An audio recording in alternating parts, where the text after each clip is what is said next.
دەنگی گەل دەنگی هەر چوارپارچەی کوردستانە.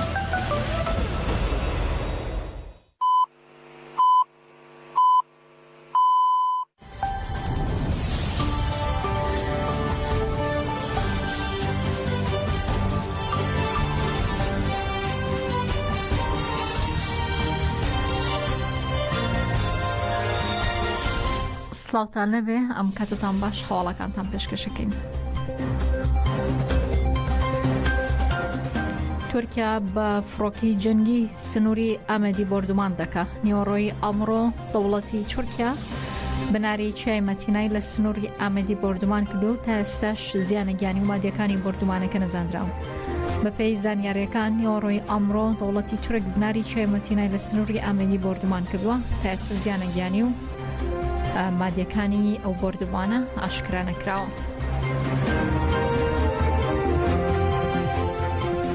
ئەمڕۆ ڕێکخراوی CDO لە شاری سلێمانی 110 چالاکوانی مەدەنی ڕۆشنبیر هونەرمەند و ڕۆژنامەوان لەبارەی هێرش و پێشەرگارەکانی ڕژێمی ئێران و دەوڵەتی تورکەوە لە کنگرێکی ڕۆژنامەوانی دادا شتێکیان ئاڕاستیان ئەنجومەنی نوێنەرانی عێراق کرد. داوایان کردووە کە لە هەر سێ سەرۆکایەتێکی عێراق کە پابەندی ئەرکە دەستووریەکان بە تایبەتی لە ڕووی پارێزگاریکردن لە خاک و هاوڵاتیانی عێراقەوە بن. بابەت یاداشت و داواکاری لای هەمووان ئاشکرایە هەردوو دەوڵەتی ئێران و تورکیا ساڵانێکە بە بەردەوامی خاک و ئاسمانی عێراق بە گشتی و هەرێمی کوردستان بە تایبەتی دەبەزێنن. هەر کات بیانێ بەبێ لە بەرچاوگرتنی یاسانێ و دەوڵەتیەکان و ڕێکەوتن نامە هاوبەشەکان هێرش و تاوانکاری ئەنجام دەدەن. بە جۆرێک لە ماوەی 10 ساڵی ڕابردوو سوپای پازارانی کۆماری ئیسلامی ئێران و دەوڵەتی تورکیا لە ڕێگەی 215 بنکە و بارەگای سەربازیەوە هاتوونەتە ناو خاکی هەرێمی کوردستان و سەروەری عێراقیان پێشێل کردووە. ئەمەش بارودۆخێکی مەترسیدار و نەئاسایی بۆ هاوڵاتیان دروست کردووە بە تایبەتی لە ئەنجامی ئەم هێرشانەوە. لە ساڵی 1990ەوە شەهیدبوون و برینداربوونی زیاتر لە 850 هاوڵاتی مەدەنی و لێکەوتۆتەوە. تەنانەت کار گەیشتۆتە ئەوەی ئەو دوو دەوڵەتە هێرش بکەنە سەر دامەزراوە مەدەنیەکان لە نێو قوڵایی هەرێمدا وەک فڕۆکەخانەکان و ماڵی هاوڵاتیان. ئەمە جگە لە داگیرکردن و سووتاندنی شاخ و ڕەز و باخ و تێکدان و ژەهراویکردنی سروشت و ژینگەی بەشێکی نیشتیمانەکەمان کە بەتەنیا لە ساڵی 2007ەوە تاکو ساڵی 2024 بەهۆی بەردومان و هێرشەکانی سوپای تورکیا و سوپای پازداران زیاتر لە 1,800,000 دۆنم زەوی کشتتوکاڵی سووتێنران و زیاتر لە 2500 ئاژەڵی کێوی مردار بوونەتەوە و هەزاران پورەی هەنگی هەنگەوانان بەهۆی هێرشەکانەوە سوتاون. کاتێکدا هێرشەکان بەڕوونی دەبینرێت کاتێک فڵان لەلایەن دژی هێرشی فیسار دەوڵەت هەڵوێستی تون پیشان دەدا، ئەمما لە ئاستی هێرشی دەوڵەتەکەی تردا بێدەنگ دەبێت یان بە پێچەوانەوە کە لە ڕاستیدا ئەم جۆرە لە هەڵوێستە خاڵیە لە بەرپرسیارەتی و هەموو پرینسیپ و بەهایەکی نیشتیمانی. ئێمە پێمان وایە ئەگەر لە ڕابردوو دامەزراوە دەستووریەکانی عێراقی فێدراڵ هەڵوێستی کردداری و کۆنکرێتیان هەبوایە دۆخەکە بەم ڕۆژە نەدەگەیشت.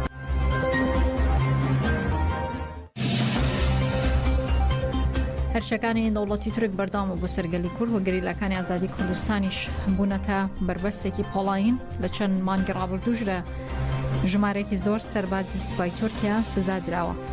هاوڵاتیانی گەرمیانیشتاڵن سوپای تورکیا لە بەرامبەر گەریلاکانی ئازادی کوردستان تووشی شکستێکی گەورە بووە. گیری هەواڵان و گەریلاکان لە سەرچیاکان بەرگری لە هەموو خاکی کوردستان و هێرشی دەوڵەتی تورکیا ئەگەر بە ئەو بەرگرین نەبێت ڕەنگە تەواوی باشووری کوردستان بگرێتەوە.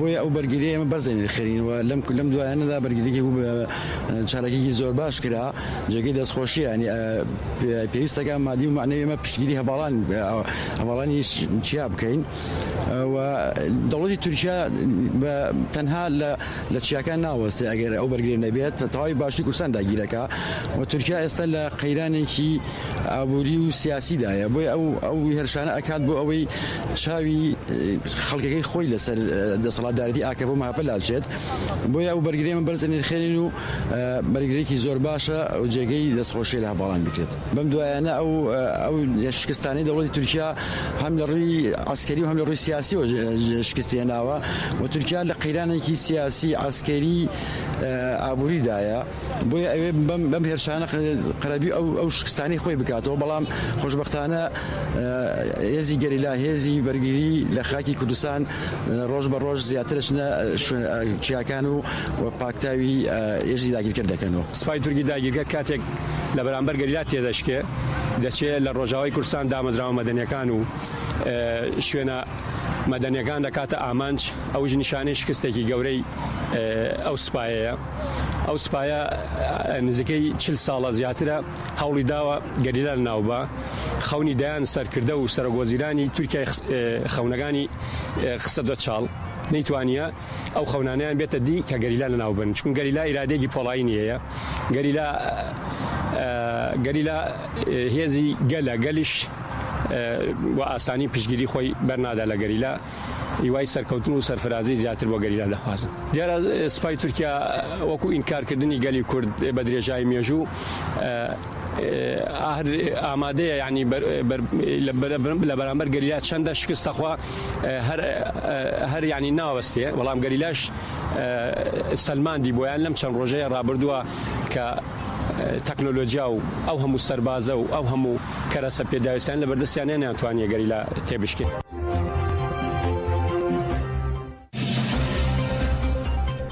هەرشە داگیرکاریەکانی دەوڵەتی تورک بۆ سەر باشوور و ڕۆژاوای کوردستان بەردەوامە لەو بارەشەوە چالاکۆنانی شارچکەی ڕانیە دەڵێن پێویستە گەلی کورد بۆ وەستاندنی هێرشەکان یەکدەنگ و یەکگرتوو بێ و دەشڵێ تاوکو یەکگرتوو و یەکدەنگ و یەک هەڵوێست نەبن ناتوانن خوان و گەلەکان بپارێزن.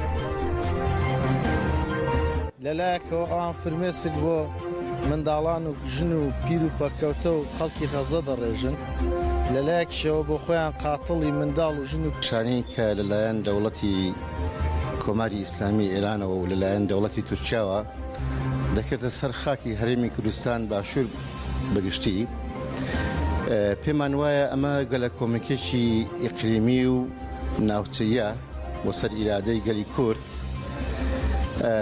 بە چاوداخستن و بەسەرداخستنی وڵاتانی ئەوروپا بەداخەوە ئەوانش هەمویان شاهیدی ئەو بۆمباباران و ئەم تۆباران و فڕۆکانن کە بەسەر ئاسمانی باشووری کوردستانە دەسوڕێنەوە و خەڵکی سیڤیل دەکەنە ئامانج ئەوانش بێدەنگن لە ئاسیدا کەمە خۆی لە خۆیدا گومانێکە لە سەریان پێدەچێ بەڕاستی هەل لە ژێرەوە بە ڕێکەوتن و بە ئیتیفاقی ئەوان و بە ئۆکەی ئەوان ئەم هێرشانە ئەنجام بدەن بەداخەوە ئەم هێرشانەی کە ئەو وڵاتانە دەیکەنە سەر باشووری کوردستان و بە تایبەتی هێز و لانە سیاسەکانی کورد پێمان وایە ئەمە دەرچوونە لە یاسا پێمان وایە ئەمە پلانێکی تابڵەی گڵاوە لە ئاسمیلەتەکەماندا بەداخەوە لەگەڵ ئەم هێرشانەی دوژمنانیشدا لە باشووری کوردستان لانە سیاسەکان خوان لە ناوخواندا ناکۆکن یەکگرتوو نین هەر بۆیە ژێمە ئەو بازی قورسە دەدەین.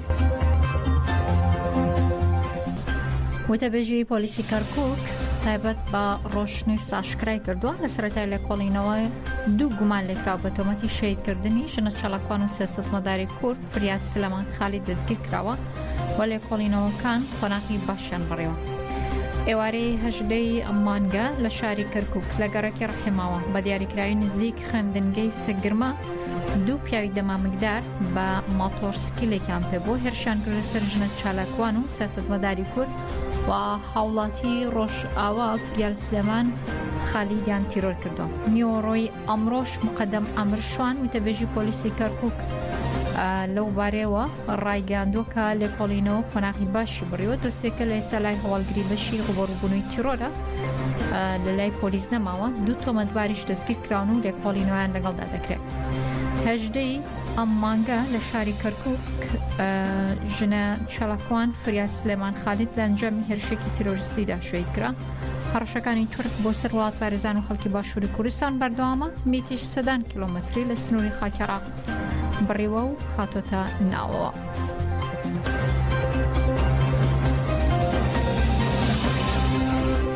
لە درێژەی کاروچالێکەکان بۆ ئازادی جۆسی ڕێبەر ئۆجەلانی شمانگرتنی زیندانانی سیاسی لە تورکیا باکووری کوردستان لە 57مین ڕۆژدا بەردەوامە. زیندانانی سیاسی لە زیندانەکانی باکووری کوردستان و تورکیا لە چوارچێوە هەڵمەتی ئازادی بۆ ڕێبەر ئۆجەلان چارەسەری سیاسی بۆ پرسیکوور مانگرتنیان لە خواردن دەست پێ کردووە. چالاکیەکە لە ڕۆژی 57میندا بەردەوامە. مانگرتن لە خواردن لە 20 تشرینی دوم وەکو بەشێک لە هەڵمەتی ئازادی بۆ جێسی ڕێبەر ئۆجەلان چارەسەری سیاسی بۆ پرسیکوور دەستی پێ کردووە. خبرێرە تاوەکو 15 شوباتی 2024 بەردەوام بێ و مانگرتنی زیندانان بۆ ئازادی ئۆجەلان لە 57مین ڕۆژدا بەردەوامە.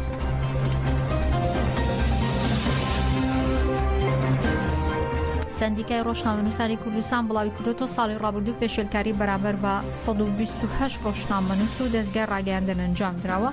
وەدەشڵێ لە ساڵی ڕابردوودا زۆرترین پێشێلکاری بەرامبەر بە ڕۆژنامەنووسان لە شاری هەولێر کراوە کە 19 حاڵەت بووە. نەزاکەت حسێن سەرۆکی لیژنەی داکۆکیکردن لە ڕۆژنامەنووسان لە سندیکای ڕۆژنامەنووسانی کوردستان دەڵێ ساڵی ڕابردوو 62 حاڵاتی پێشێلکاری بەرامبەر بە 128 ڕۆژنامەنووس و دەستگای ڕاگەیاندن ئەنجام درراوە. ئەمەش دەرخەریەوەی پێشێلکاری بەردەوامی هەیە.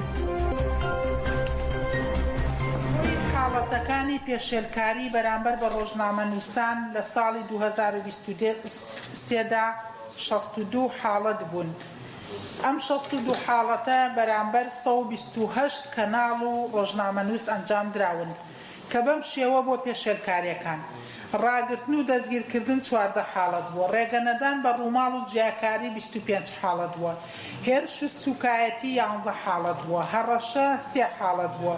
شکاندنی کەلوپەلی ڕۆژنامەوانی و دەست بە سەراگرتنی 6 حاڵەت بووە. لێدان 2 حاڵەت بووە. هەڵکوتانە سەر دەستگای ڕاگەیاندن 1 حاڵەتمان هەبووە. جۆرەکانی پێشێلکاری بە پێی ژمارەی ڕۆژنامەنووسان و دەستگاکانی ڕاگەیاندن. ئێستا ژمارە و ڕۆژنامەنووس و دەستگانە ئەخوێنینەوە بە پێی جۆرەکانی پێشێلکاری. ڕاگرتن و دەستگیرکردن 31 ڕۆژنامەنووس. ڕێگەنەدان بە ڕووماڵ و جیاکاری 56 ڕۆژنامەنووس. هێرش و سوکایەتی 24 ڕۆژنامەنووس. هەڕەشە 3 ڕۆژنامەنووس. شکاندن و دەست بە سەراگرتنی کەلوپەلی ڕۆژنامەوانی 11 ڕۆژنامەنووس. لێدان 2 ڕۆژنامەنووس. هەڵکوتانە سەر دەستگای ڕاگەیاندن 1 ڕۆژنامەنووس. کۆی گشتی 128 ڕۆژنامەنووس و دەستگا لە ساڵی 2023 پێشێلکاریان بەرامبەر ئەنجام دراوە. پێشێلکاریەکان بە پێی پارێزگاکان و ئیدارە سەربەخۆکانی هەرێمی کوردستان. سلێمانی 12 حاڵەت، دهۆک 14 حاڵەت، هەولێر 19 حاڵەت، کەرکووک 5 حاڵەت، هەڵەبجە 3 حاڵەت، ئیدارەی سەربەخۆی سۆران 6 حاڵەت، ئیدارەی سەربەخۆی زاخۆ 1 حاڵەت، ئیدارەی سەربەخۆی گەرمیان 2 حاڵەت. پێشێلکاریەکانی 2023 بە پێی ڕەگەز. ئەم ساڵ زۆربەی ئەو پێشێلکاریانەی کە هاتووە ڕەگەزی نێر بوون، ڕەگەزی مێ هیچ پێشێلکاریەکی لە دەرەوەی دەستگاکان تۆمار نەکردووە کە بەرامبەری ئەنجام داوە. بەشی دووهەممان ئەو پێشێلکاریانن کە لە ناو دەستگاکانی ڕاگەیاندنا بەرامبەر بە ڕۆژنامەنووسان دەکرێت کە لە نەتیجەی توێژینەوەیەک و ڕاپرسی و بە دواداچوون بۆ کەناڵەکان کردومانە. بە پێی ڕیزبەندی ئەو پێشێلکاریانەی بەرامبەر بە ڕۆژنامەنووسان ئەکرێت لە ناو دەستگاکانی ڕاگەیاندنا بەم شێوەن. یەکەم مامەڵەی مەزاجی بەڕێوەبەر و بەرپرسی هۆبەکان لەگەڵ ڕۆژنامەنووسان. دووهەم جیاکاری لە پێدانی مۆڵەت و ئیمتیاز و کرێ. سێهەم کەمی هەبوونی گرێبەست. چوارەم پابەند نەبوون بە گرێبەست. پێنجەم سوکایەتی و بێڕێزیکردن بە ڕۆژنامەنووس. شەشەم نەبوونی خول و ڕاهێنان. حەوتەم هەبوونی هەموو فۆرمەکانی تونوتیژی بەرامبەر بە ڕۆژنامەنووسان. دەرکردن، لێدان، نانبڕین، سوکایەتی پێکردن. هەشتەم کەمی کرێی ئیشکردن بەرامبەر کاتژمێرەکانی کارکردن. نۆیەم ئەژمار نەکردنی ساڵی خزمەت لە کرێکانیان نابەرامبەری لە کرێ و لە پێدانی